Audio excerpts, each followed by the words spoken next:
You're listening to the micro version of the Savage Lovecast. www.savagelovecast.com. If you're stuck in a relationship quandary, or if you're looking for sexual harmony, well, there's nothing you can't ask on the Savage Lovecast. Jeffrey Toobin wrote a piece back in October of last year. Remember October of last year? Better times. It was right after the Grab 'em by the Pussy tape was released, back when Republicans were making noises about pulling Trump off the ticket somehow, back when Mike Pence briefly removed his tongue from Donald Trump's ass long enough to contemplate dropping out of the race himself. And that piece by Toobin that ran in the October 3rd issue last year of The New Yorker was headlined "The Supreme Court After Scalia." Toobin, of course, covers the Supreme Court for The New Yorker, and he examined what would happen, what sorts of decisions we might see if the court should suddenly have a liberal majority, something the court hasn't had for decades. But it really, at that moment, October 2016, it looked like the Supreme Court was going to have that liberal majority again after Hillary Clinton won the election, which she was definitely going to do because we weren't going to put some pussy-grabbing sexual predator in the Oval Office. Were we? So, Citizens United, which allowed billionaires to buy elections, we would see that overturned. The decisions that gutted the Voting Rights Act, which is a law that made it just a little harder for the GOP to prevent black people and poor people and young people from voting, we would see that decision overturned.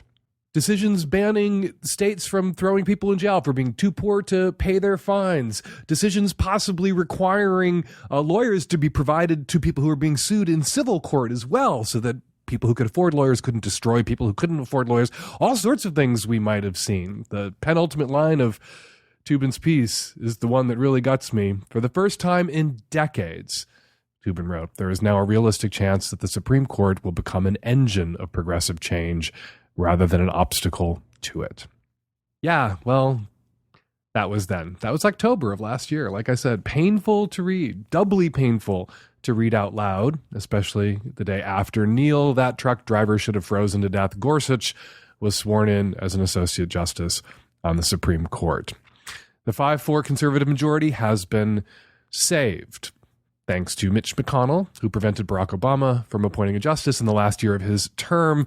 Asked by Chuck Todd this weekend on Meet the Press if this was a new standard, if the Senate wouldn't allow any future presidents, Democrat or Republican, to appoint a justice to the court during an election year, McConnell chuckled and dismissed the question as absurd.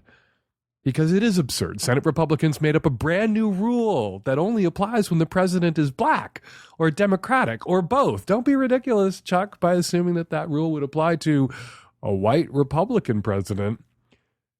All right, here's the thing, and here's what you guys are going to get sick of over the next 16 months. Donald Trump might get to appoint another justice, or 2, or 3. There are 2 justices over the age of 80, Ginsburg, liberal, Kennedy, conservative, and 1 pushing 80, Breyer, liberal. If all 3 should retire, please don't retire, Ginsburg or Breyer, please do not retire, or drop dead, please don't drop dead, in the next year or 2, it's almost too terrible to contemplate.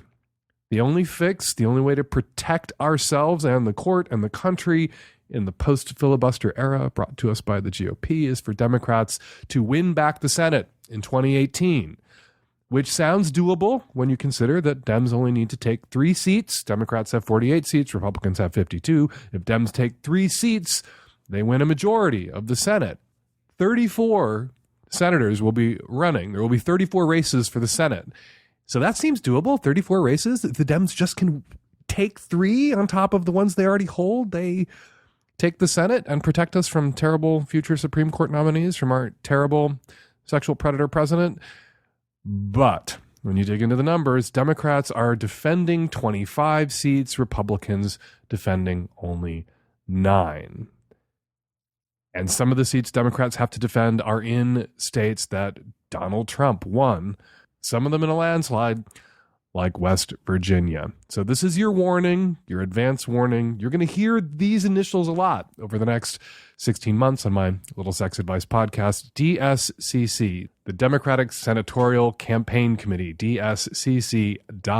I am going to be pushing that I'm going to be mentioning that website a bit, and I'm going to be encouraging you to click on contribute and throw some money into these Democratic Senate races in 2018 so that we can prevent Donald Trump from appointing anyone else to the Supreme Court, so we can prevent the national tragedy on top of the national tragedy that is Trump. We could prevent, hopefully, the national tragedy that would be a Supreme Court with a 6-3 or 7-2 conservative majority. We're going to have to fight. We're going to have to fight like hell between now and November 2018. Stay engaged, stay in the fight. And this is about sex too. Some people complain when they hear me go off on politics at the top of the show that I should stick to sex. The Supreme Court will be issuing rulings that impact LGBT people, that impact reproductive rights and freedoms, that impact privacy.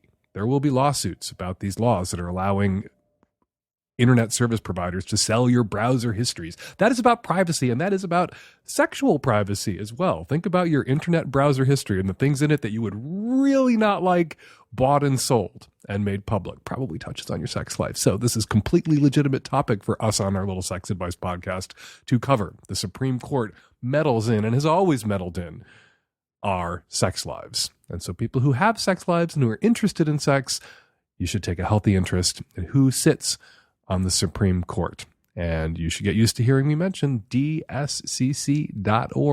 and encouraging you to throw some money that way too, not just to the ACLU, not just to Planned Parenthood, but also to the DSCC. It is an important front on the fight that we are in, like it or not.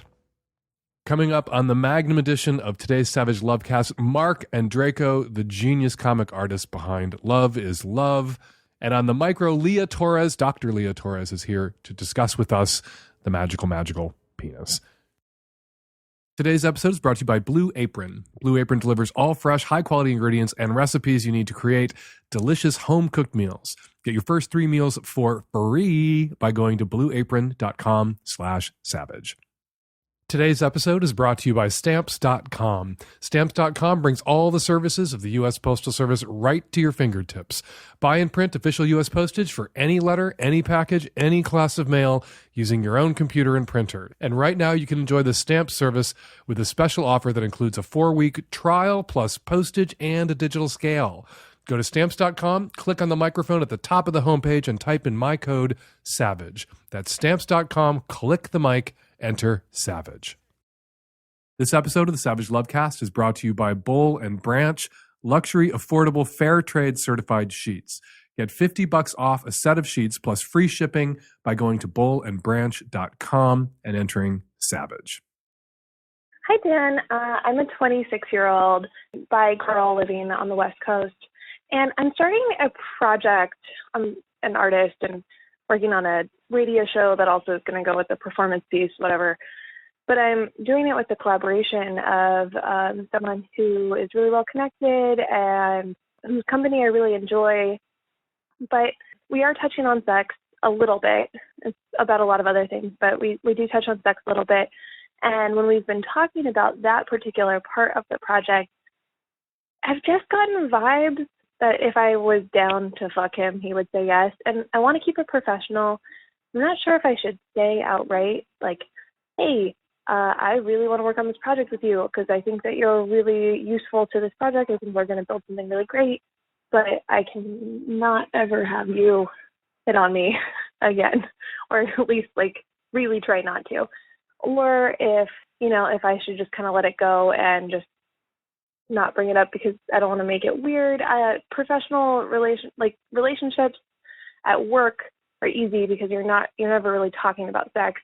So if someone violates that, I can suss out why that feels wrong a little easier than in a professional relationship where we are talking about sex and we are talking about what turns us on and stuff like that. So murky lines, not sure what boundaries I should put around that. You're a professional in talking about sex, so I thought I'd ask. You say you've gotten vibes from this guy that he might be interested in you, might be sexually attracted to you, might be down to fuck. Then later you say you want to speak to him and tell him that you'd rather not have him hit on you again, but he hasn't actually hit on you. You've just picked up on these vibes. He hasn't said, would you like to fuck? He hasn't asked you out on a date. He hasn't made a pass at you. you're just sensing that he's sexually attracted to you. All right. That happens. People get crushes on people. People are sexually attracted to people. People aren't always sexually attracted to people who feel the same way about them. And if he is keeping it in check, if he isn't sending you creepy vibes, if he isn't making eyes at you, if you just get the sense that he is attracted to you in a way that you are not attracted to him, there are ways to handle that don't involve preemptively shutting down a pass that has not yet been made, because that is going to be awkward. That is going to be uncomfortable. Hey, just so you know, I get the sense you want to fuck me. I would never want to fuck you. Just so we're clear, I know you're interested in me. I know you'd like to put it in me, but you are not putting it in me because I am not having it. Not yours, not ever. That's going to queer your relationship a little bit in the old sense of the word queer. I think there are other ways to signal to him that you're not interested that don't involve making assumptions, because you could have misread these signals. You don't go into what these signals are, but perhaps you're misreading him. Perhaps he's just being affable in a way because you have this working relationship that he's sending signals he's not intending to send and that don't actually reflect how he actually feels. And you getting out in front of that and making assumptions about these quote unquote vibes could really screw up your working relationship, which you would not like to do. So you might want to mention other people you're involved with. You might want to casually mention someone that you're going out on a date with that you're very excited to go out on a date with. Whether that person actually exists or not is immaterial, just so he knows that you are out there and sexually active and pursuing and seeking others. And he's not someone that you're seeking or pursuing. In fact, he's someone that you feel comfortable enough confiding in about who you're seeking and pursuing, which marks him out as someone you're not interested in. Now, this flies in the face of my usual advice for people, for women in particular, to be direct and to say how you feel. This is a carve-out. This is an exception to that rule because he hasn't hit on you, because you have a working relationship. Unless these vibes rise to the level of a kind of preemptory impeachment, unless these vibes are creepy, nonverbal, physical passes that he's making at you. He's getting into your personal space. He's arranging to have time with you alone in a way that is unnecessary and ... Like he's getting you alone at times and just letting these silences or looks hang in the air. And it's clear that he's actually making the pass at you. He's hitting on you. I don't think you need to go to him and say, no, not interested. I think you say, no, not interested when he asks you out or makes a pass. If indeed it is just vibes, if it's just something you're picking up on, you don't need to preemptively shut this down because it may not have actually happened yet. So a little misdirection. And then if he escalates, or if indeed the vibes are more than vibes, then you can say, hey, look, just so we're clear, just so we're on the same page, I like you, I respect you, I enjoy working with you, but I'm not interested in you in the same way that you are interested in me. And ... Hi, Dan. I'm Matt, a straight guy married to a woman for near 10 years. We have two beautiful young girls and a deeply connected, loving, trusting relationship with each other. Here's the thing. She had always considered herself bi, but now finds herself only attracted to women. She has come to understand that she's gay. She wants to be with a woman in a way that can't be ignored. We are both struggling with how to honor each other in this situation. She still enjoys sex with me sometimes, but her interest is so much lower than my own that I feel like our lovemaking is infrequent and unconnected. I want to feel desired and she wants a woman. Both of us consider ourselves monogamous, but have come to realize that we need to be open to explore other relationship styles that lead us to be together in a committed relationship while having both of our needs met. With all this going on, we have thought of some options, and some of the things that we're thinking about are, one, trying to find a girlfriend for both of us and forming a triad relationship. Another is having an open relationship, which could be scary for us because we're unsure of jealousy and resentment. Like one of us would be out on a date getting laid and the other one would be staying home taking care of the kids. We're also concerned that one of us would just decide to call it quits on our relationship once a suitable other partner is found. Lastly, we've thought about splitting up. And this one's tough because we do love each other deeply. We do want to be together, and we both have a desire to be available for our kids every day. But she's gay, and we don't know if our relationship is even doable because of it. So how can we navigate this situation? Are there any other possibilities we've overlooked? What advice do you have for us? Marriage, a History, How Love Conquered Marriage. It's a really terrific history of the institution of marriage by Stephanie Kuntz, who's a faculty member at Evergreen State College here in Washington State. I really recommend this book. It is terrific. And one of the things that it sort of unpacks is the definition, so-called definition, of traditional marriage 300 years ago is very different from our current definition of traditional marriage. That subtitle, How Love Conquered Marriage. Marriage was not about love. It was not about sexual attraction. It was not about passion. Marriage was about family and property and institutions and marrying up 2 plots of land if you were peasants, or marrying up 2 provinces if you were aristocrats or royalty. And traditionalists were alarmed in the 18th century, 16th, 17th, 18th century, as people began to marry for love, as love moved to the center of marriage, as love became the reason people married. And traditionalists were alarmed because love is a fleeting and unstable, sexual attraction particularly, fleeting and unstable, romantic love, passion love, that is not something that you can count on to last over the decades. You had a spouse, you had a partner, you married, you had a husband, you had a wife, but that you didn't seek romantic fulfillment within that relationship. If you were a woman, you couldn't have sexual or romantic fulfillment. That wasn't in the cards for you. And if you were a man, you had a wife. And if you were lucky, maybe there was passion there, maybe there's attraction there. And when there was, that was notable. People remarked upon that. But if you're a man, you sought that outside the marriage because that was fleeting and unstable. And marriage was supposed to be not fleeting, it was supposed to be permanent and forever. And the definition of stability. Anyway, listening to your call, I began to think about Stephanie Kuntz's book, Marriage, a History. It actually inspired me to go yank it off a shelf and put it on the nightstand because I'd like to reread it. It's really good and you should all read it. Because it sounds like you and your wife, the only solution is a traditional marriage in the 16th, 17th century sense and previous centuries senses of traditional marriage. That your marriage, if it is to survive, is going to be companionate. It's going to be respectful. There will be a bond there that's around the roles that you play. You are the husband, she is the wife. You are co-parents.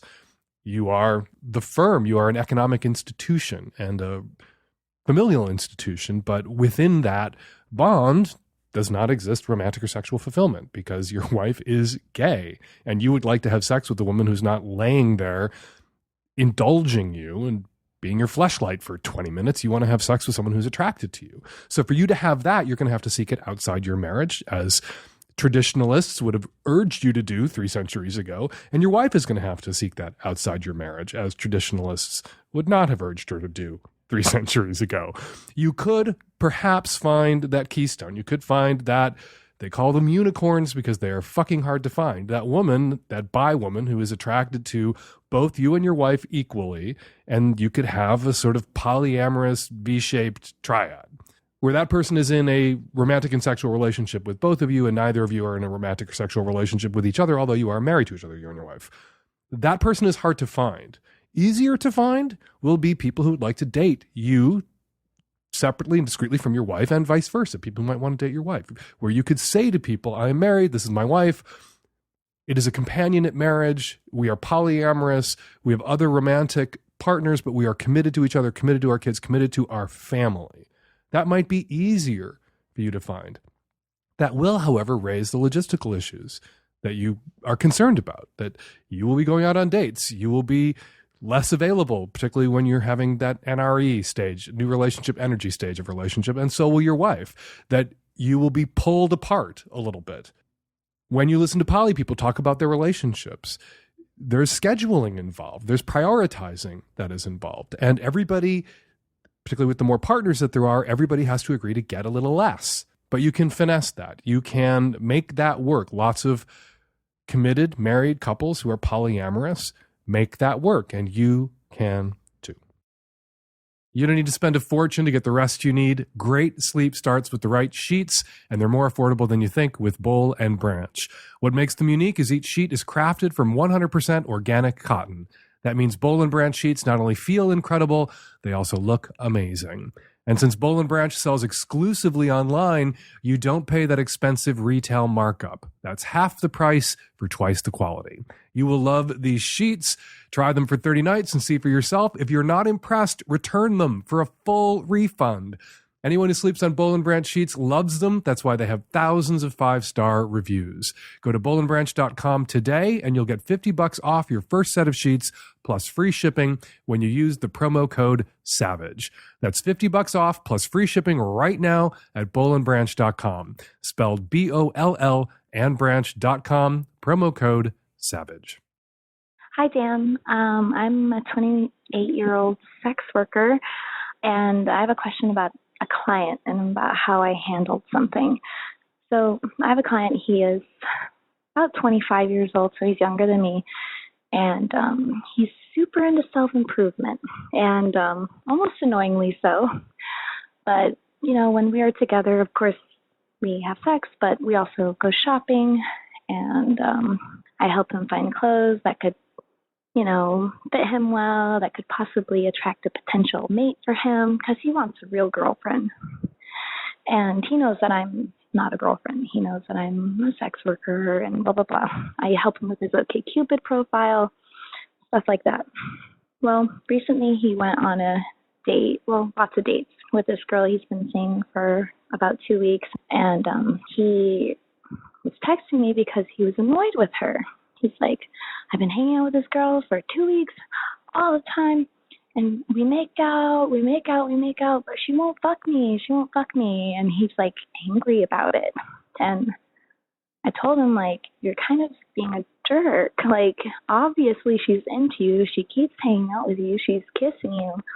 But some girls wait. Like, and he started, like, showing, I guess, some true characteristics about himself. And I told him, for someone who's so into self-improvement, his insides were looking pretty ugly. And I told him that I don't want to see him anymore as a client because what he was telling me was just, I think, so rude.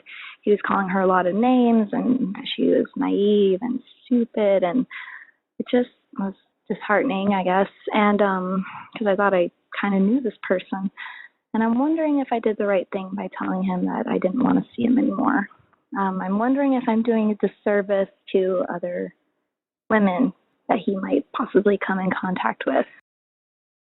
I wish I could force everyone who hates or despises or opposes sex work and looks down on or sneers at sex workers, wish I could force all those people to listen to your call. I am familiar with this dynamic in the client sex worker relationship where the sex worker really has a calling, really sees it as a calling, and is as much sexual outlet as they are coach, therapist, healer. You're working on this guy to help improve him, to get him to a place where he is dateable, to get him in good and decent working order so that the woman that he ends up with down the road as a girlfriend or a spouse is going to benefit from all the work that you did on him in advance to improve him. And he knew he needed that kind of improvement, and he went back to you for that kind of improvement and paid you and helped you, and you listened to him and you drew him out, and then he stepped on a rake or he fucked it up. He demonstrated that his problems go deeper than perhaps you're able in your interactions to assist him with. He has entitlement issues and perhaps anger issues. And so you've dropped him as a client. And that is absolutely your right. It is absolutely your right to drop him as a client. If the way he talks about this woman makes you feel uncomfortable, makes you feel unsafe, or makes you feel like it's futile, makes you feel like all of your work has been for naught. I wonder, though, if your work hasn't been for naught. And I'm not telling you that you have to take him back as a client, but I just want to put this bug in your ear, that you had a relationship with him where he was confiding in you, and perhaps he was venting to you in a way that seemed disrespectful and was disrespectful, absolutely disrespectful. You say he was calling her names and calling her stupid, and you intervened by cutting him off as a client. He now understands how fucked up his behaviors were, hopefully. There are other forms of intervention. You can leverage your presence in his life to get him into a different kind of service provider relationship, a different kind of therapy that he may need, an anger management counselor, get him into see an actual therapist or shrink, because he may need that. And if it was a condition on continuing to see you, for you to continue to work with him, for him to get that additional kind of help, perhaps he could have done that. And I'm not laying a guilt trip on you. You're obviously someone who takes the work that you do very seriously, and you see the good that you can do with the work that you do. And I'm not saying that you failed by not leveraging yourself against his shitty behavior to get him additional help. He's not your responsibility. But there were options beyond cutting him off, and he was an ongoing project of yours. And I wonder if perhaps you didn't bail on him a little too soon. Now, I wasn't on these calls. I didn't see these text messages from him. I don't know how he was talking. I don't know exactly what he was saying about this woman. And if he was saying things that made you feel unsafe, uncomfortable, and like he was a lost cause and not someone you ever wanted to be in a room with ever again, then you should drop him as a client, never be in a room with him again, and cut him out of your life and block his number. Absolutely. But if the reason you cut him off was to teach him a lesson, and you think he is redeemable, there are other ways to teach him that lesson that may result in his redemption coming sooner rather than later. You invested a lot of time and energy and mental energy and effort in this particular client. If you feel unsafe and he's got to go, he's got to go. And I support you in cutting him off. But if this is just your way of showing him how fucked up his attitudes toward this woman were and how consequential they could be for his relationships, including his relationship with you, there are other approaches, and maybe more constructive approaches. And I leave it to you to consider whether or not you want to pick things back up. But I absolutely support whatever decision you make in the end. Stamps.com can save you time and money, which you can use to grow your business. Stamps.com also save you grief. You don't have to go to the post office because that is a griefy place. Mail any letter or package using just your computer and printer, and the mail carrier picks it up at your home. Avoid the hassle of the post office and mail everything from postcards to envelopes to packages, domestic or international. You can create your Stamps account in minutes online with no equipment to lease and no long-term commitments. Click, print, mail, and you are done. Unlike the post office, Stamps.com never closes. And right now, you too can enjoy the Stamps service with a special offer that includes a 4-week trial, plus postage and a digital scale without long-term commitments. Go to Stamps.com, click on the microphone at the top of the homepage, and type in my code SAVAGE. That's Stamps.com, enter SAVAGE. Stamps.com. Never, ever, ever go to the post office again. Hi, Dan. I'm a 28-year-old straight female from the Midwest, and I need some advice. So I've been dating someone since November. In fact, our first date was election night, so take that as you will. And everything's been going great, wonderful, no complaints until recently. I found out that he has slept with a coworker recently. I was at his house and I was looking for something on his computer, and a weird message popped up, and I saw it and I read it. And when I confronted him, he admitted to everything. He's answered every single question that I have about it, basically not being a pussy about it. Initially, my reaction was to just leave and never see him again. But I've also had some pretty intense family issues going on during the course of our relationship that he has been unbelievably supportive of.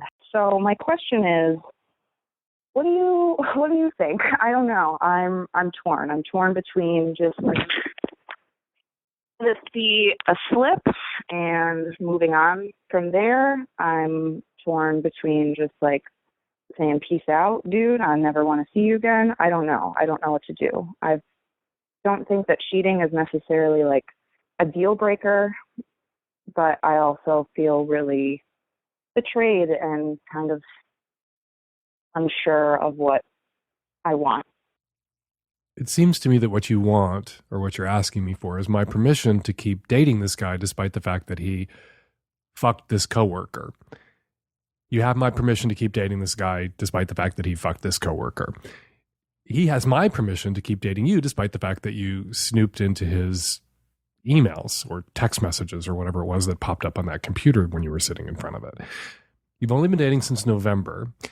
It doesn't sound like you don't mention having had a conversation with him where you guys made a monogamous commitment to one another, where you formally declared that this was a sexually exclusive relationship. So at some point early in this 4 or 5 month long relationship of yours, He didn't regard it as exclusive. You felt that it was, or assumed that it was, and being straight, as so many straight people do, you felt monogamous was the default setting when a relationship became sexual, and you didn't need to talk about it, and clearly you weren't on the same page.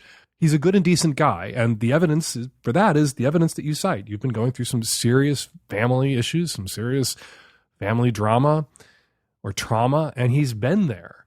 Now, a lot of people this early in a relationship, right at the start, within the first few months, wouldn't stick around for drama or trauma. They wouldn't feel obligated. They wouldn't feel as if that person had earned that kind of emotional commitment from them and trauma commitment from them that early on. That's something that you earn over time. If at the beginning of a relationship, what you bring to the table isn't delight and pleasure and diversion, but serious obligations, a lot of people would run screaming a month or two into a relationship, not because they're assholes, because being there for someone early in a relationship when they're going through a lot of trauma may prompt you to make a premature commitment, may prompt you to make a commitment you may not be ready yet to make because you don't really know the person that well. And yet if you bond over not a sincere desire to be together, but bond over the two of you working on this thing together, you being there for that person, being their support system,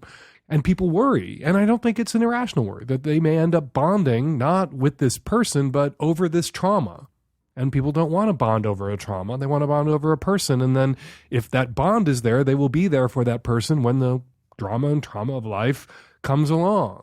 But early in a relationship, you can't know if this is the person that you want to be with, if this is a person that you want to be with, not the, but a person that you want to be with and can be with for the drama and trauma of life. But he was there for you and there for you early in the relationship. So perhaps you are a person that he would want to be there with long haul through the drama and trauma.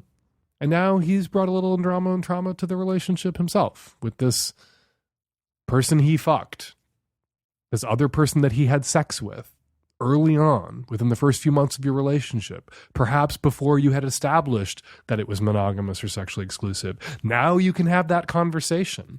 Clearly your expectation was and is that this should be and should have been sexually exclusive and a monogamous commitment that you two had made to each other. Can you both get on the same page now? Can he be monogamous? Does he want to have a sexually exclusive relationship with you or anyone else? Now you get to have that conversation. And in having that conversation, you will establish whether or not you should be together. But you have my permission not to run screaming. You have my permission not to just dump him outright because you weren't on the same page, because he made perhaps self-serving assumptions that were not true about how you felt or what you expected from him. Now you can make those things explicit and not assumptions. You can take the assumptions out of the mix. Then this becomes something that you two, some unpleasant thing, a bad thing that happened early in the relationship because assumptions. It becomes then, if you stay together, something you two worked through and got past. Blue Apron is the #1 fresh ingredient and recipe delivery service in the country. Blue Apron's mission is to make incredible home cooking accessible to everyone, even me. Blue Apron achieves this by supporting a more sustainable food system, setting the highest standards for ingredients, and building a community of home chefs. For less than $10 per person per meal, Blue Apron delivers seasonal recipes along with pre-proportioned ingredients to make delicious home-cooked meals. You get to choose from a variety of new recipes each week, or you can let Blue Apron's culinary team surprise you by making the choices for you. Recipes are not repeated within a year, so you'll never get bored, and you can customize your recipes each week based on your preferences. Blue Apron has several delivery options, so you can choose what fits your needs, and there's no weekly commitment, so you only get deliveries when you want them. Here are a couple of items on the menu coming up. Sweet and sour salmon with bok choy, carrot, and ginger fried rice. Parmesan-crusted chicken with creamy fettuccine and roasted broccoli, which I had last night and was terrific. Check out this week's menu and get your first three meals for free with free shipping by going to blueapron.com/savage. You'll love how good it feels and tastes to create incredible home-cooked meals with Blue Apron, so do not wait. That's blueapron.com/savage. Blue Apron, a better way to cook and a way to cook that even I can cook. Hey, Dan, 26-year-old male currently living in the Midwest. I have a question about my girlfriend and her menstrual cycle. So my girlfriend and I have sex very regularly, and she's a very small, physically small girl, and she tells me that I have a pretty big dick. And so in the past, when the two of us have had sex, and she's been close to getting her period, I have actually fucked her hard enough and have caused her period to start. Now, my question is this a thing? Has this happened to other people? Is this something that I need to be worried about? I mean, the two of us are definitely heading towards the marriage part, since the two of us live together, and I'm nervous that, you know, when the two of us are thinking about having kids down the road, that this could hinder us having kids. So if you could give me some advice or any information, that would be great.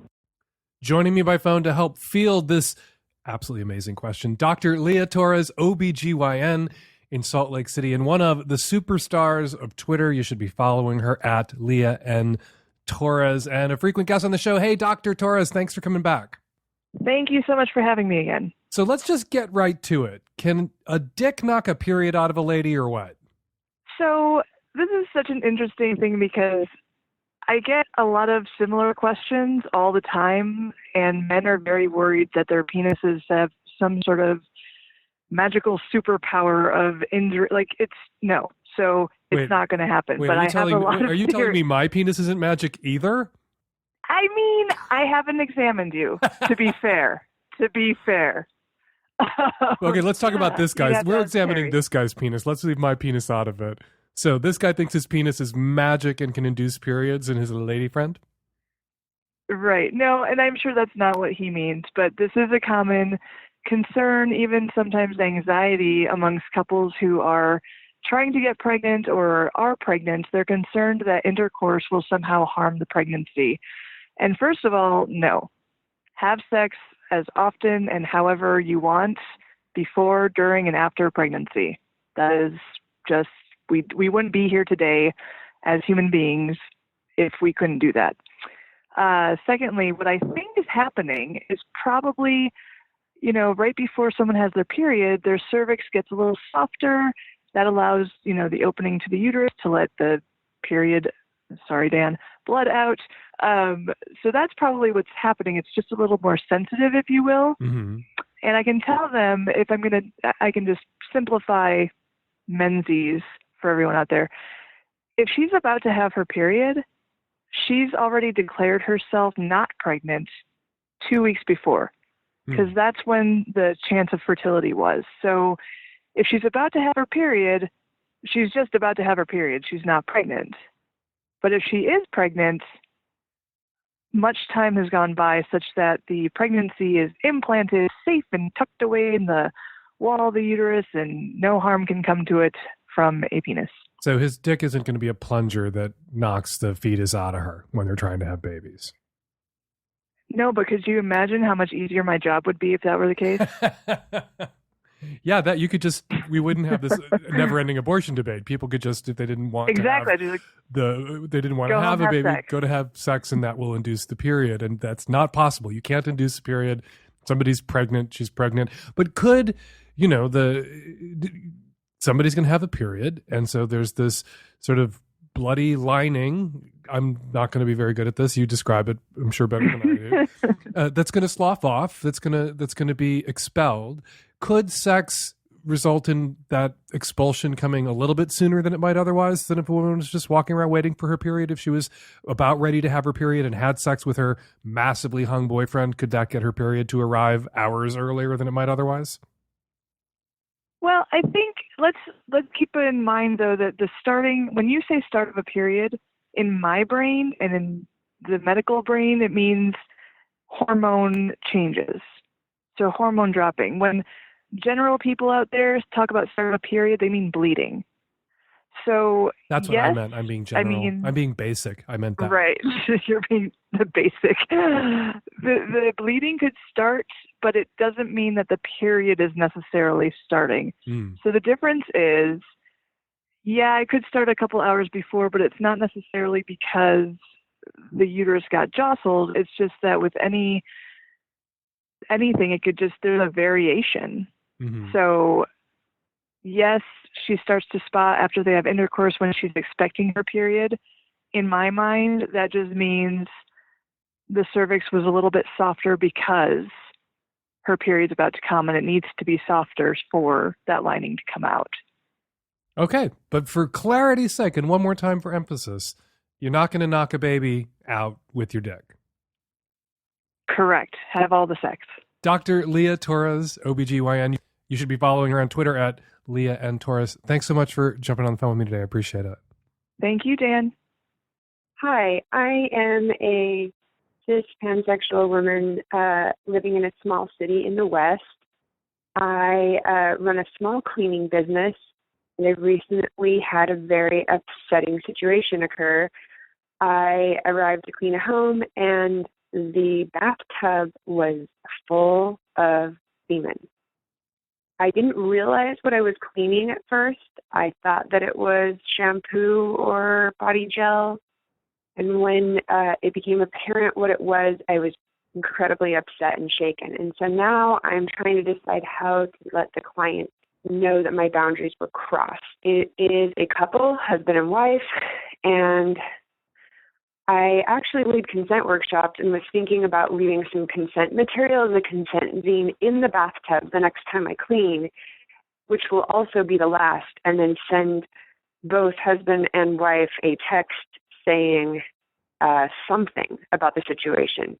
But I'm not sure what I should say. Can you help me out, Dan?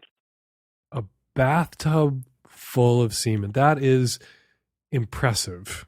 That is one either massive individual load or thousands and thousands and thousands of loads shot over a long period of time to fill the bathtub. Sorry, I shouldn't be joking about this. You're clearly upset. I'm trying to imagine a circumstance under which that could happen, where the guy shot some load in the tub and forgot about it, that makes some sort of plausible sense. You know, people have sex in their bathroom, they have sex in the tub, or they rub one out in the morning. People are generally pretty good about washing that down the drain. There's two ways this went. Either the dude or the dude and his wife left that load there for you because they derived secret thrills from the idea of you having to scrub the semen out of their tub, in which case, yeah, consent is one of the issues that must be addressed here, and assholery and inconsideration and selfishness are other issues that might need to be addressed.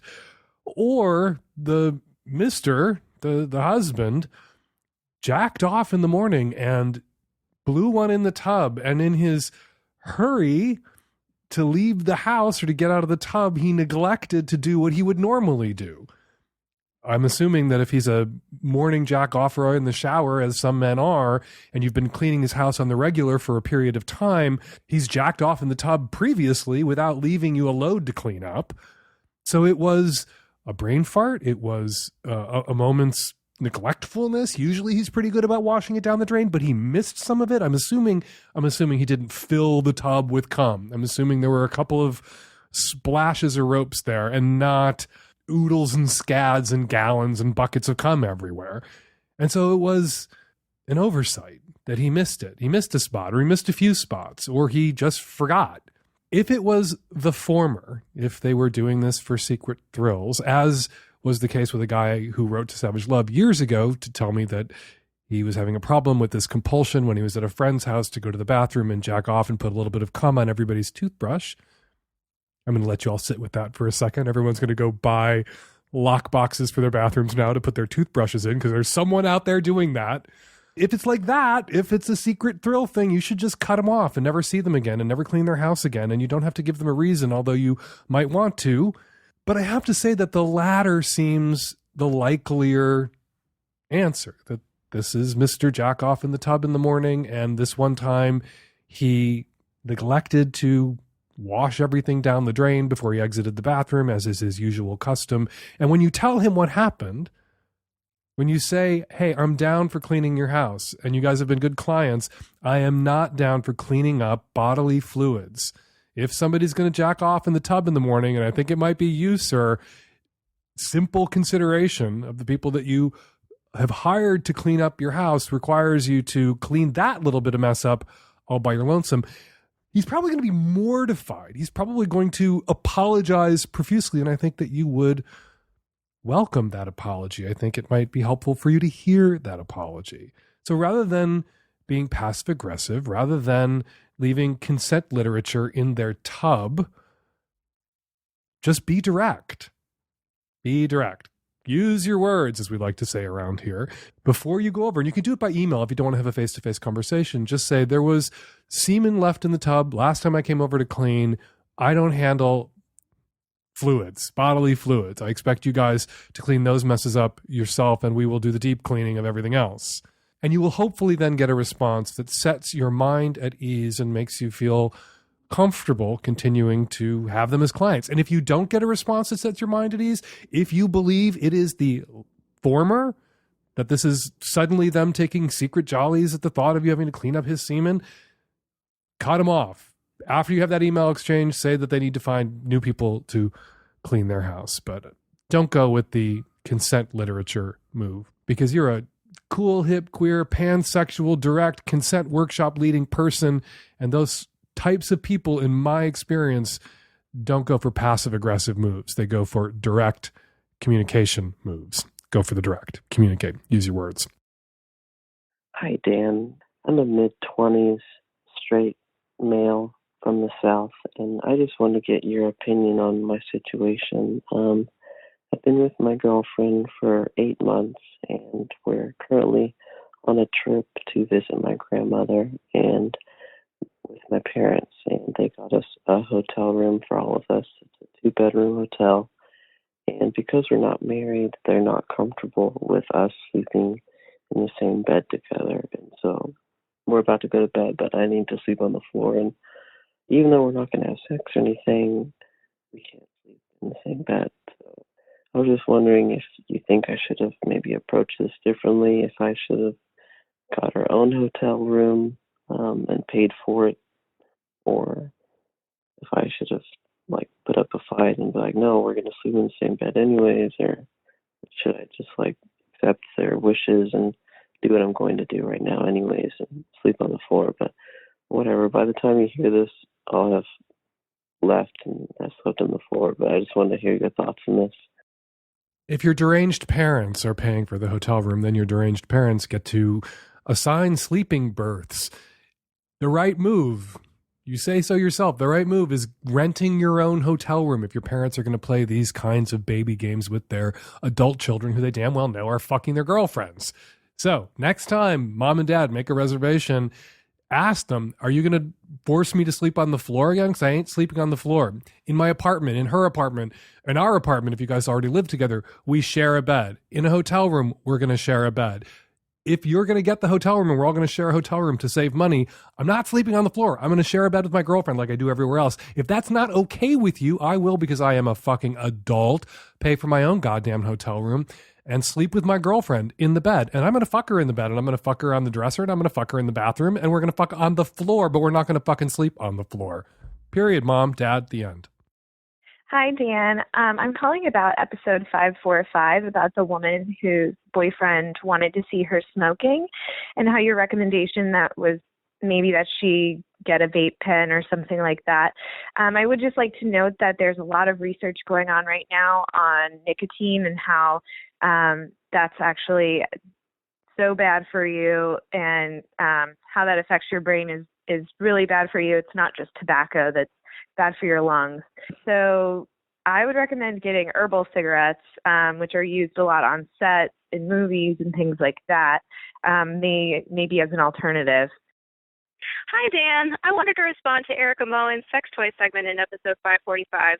I'm all for sex toy positivity and properly prioritizing women's sexual pleasure wherever that comes from. But I really thought that Erica underplayed and brushed off the idea of women getting dependent on their vibrators, and I think it's something you actually don't stress enough on the show. Like Erica, I was non-orgasmic until a vibrator taught me how, but it wasn't until I cut way back on my vibrator that I was able to orgasm through regular sex at all. I found orgasms from regular sex to be way more powerful and satisfying on both an emotional and physical level, and I'm so glad I learned how. I actually found this out thanks to your frequent advice to teenage boys, but not usually girls, to vary their masturbation technique, and I applied that advice to myself. I don't really see why training yourself to depend on a particular masturbation technique should be framed as a problem for men, but perfectly okay for women. Anyway, everyone should get themselves off in their favorite way, whatever that is, but I'm personally so glad that you indirectly convinced me to lay off my vibrator, and I don't think it makes anyone tech-phobic to want to pursue orgasms outside that particular method. Thanks. Hey, Dan. I'm calling about the gal in episode 545 who was having an issue with peeing while giving head.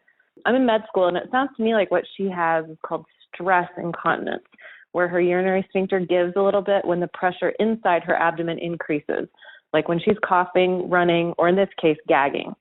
It might be worth checking with a doctor to be sure that she's emptying her bladder fully when she goes to the bathroom, but otherwise, the mainstay of treatment for stress incontinence is Kegel exercises. Contract those pelvic floor muscles for 10 seconds at a time, release for 10, and repeat. 3 sets of 10 each day seems to be the standard recommendation. Happy gagging! Before we go, we're going to remind you that we have a live show coming up this week in Portland, Oregon at Revolution Hall on April 14th, Good Friday. You're going to want to be there. Jesus is going to be there. The Easter Bunny is going to be there. Rachel Lark is going to be there. And more. Go to portlandmercury.com/Easter to get your tickets. They're going fast. Please join us if you're in the area.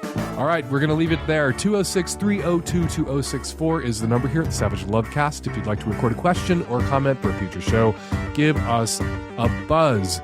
If you want more of me running my mouth about politics, you should be listening to The Stranger's weekly political podcast, Blabbermouth, which you can find on all your podcasting platforms.